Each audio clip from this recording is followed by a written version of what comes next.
નથી કરવી. બીજું કે બહુ જરૂરી ના હોય ને તો તમને કંઈ હથકડી નહીં લગાવી શકે.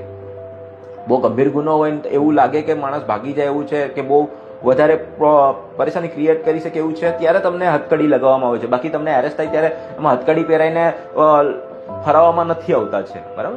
પછી તમે જ્યારે પણ એફઆઈઆર થઈ ગઈ હોય, એરેસ્ટ થઈ ગયું હોય ને, ત્યારે તમારે પહેલી વસ્તુ કહેવાની કે ભાઈ મને એફઆઈઆરની એક કોપી આપો. ફ્રીમાં તમારો અધિકાર છે, તમને આપી દેવામાં આવતું હોય છે, બરાબર. ને મેડિકલ માટે તો મેં તમને કહી દીધું કે પહેલાં મેડિકલ આપણે ચેકિંગ કરાવી દેવાનું હોય છે. પછી તમને તમારી એરેસ્ટ શું કામ કરવામાં આવેલી છે જાણવાનો અધિકાર છે.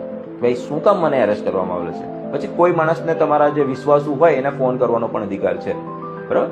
ને બેલ તો તમે કરાવી શકો છો, વકીલ સાહેબની સાથે વાત કરી શકો છો, ને કોઈ પણ પ્રેશરમાં આવ્યા વગર તમારે સહી પણ નહીં કરવી જોઈએ, એ પણ તમારો અધિકાર છે. ને તમને કોઈ આવી બધી પરેશાની થઈ હોય તો તમે એની કમ્પ્લેન પણ ફાઇલ કરી શકો છો, બરાબર. એટલે આ બધા અધિકારોની જાણકારી તમારી પાસે હોવી જોઈએ. ને શોર્ટમાં વાત એવું છે કે જ્યારે પણ એરેસ્ટ થાય ને ત્યારે તમારે પહેલાં તો છે ને વકીલ સાહેબની સાથે મળીને એમની સાથે વકીલ સાહેબને બોલાવીને એમની સાથે એમની લીગલ કન્સલ્ટેશન એમના દેખરેખ હેઠળ તમારે કાર્યવાહી ચાલુ કરવી જોઈએ, બરાબર. અને તમારી પાસે વકીલ સાહેબની નિમણૂક કરવા માટેના પૈસા ના હોય ને તો કોર્ટમાંથી પણ તમને ફ્રીમાં એક લીગલ સેવા ઉપલબ્ધ કરાવી દેવામાં આવતી હોય છે. એટલે દરેક લોકોનો પોતાનો અધિકાર હોય છે કે કોઈ પણ માણસ એરેસ્ટ થયો છે તો એની સાથે સારી રીતે વર્તન કરવા માટે, ફેર ટ્રીટમેન્ટ કરવા માટે એમનો અધિકાર હોય છે. ફેર ટ્રીટમેન્ટનો એમનો અધિકાર હોય છે કે એમની સાથે કોઈ ગેરવર્તન ના કરવામાં આવે. એરેસ્ટ થયા છે, બરાબર, પણ એવું સાબિત નથી થયું કે તમે એ અપરાધ કરેલો જ છે.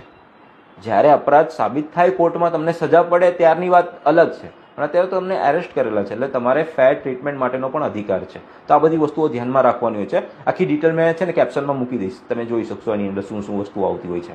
ઓકે.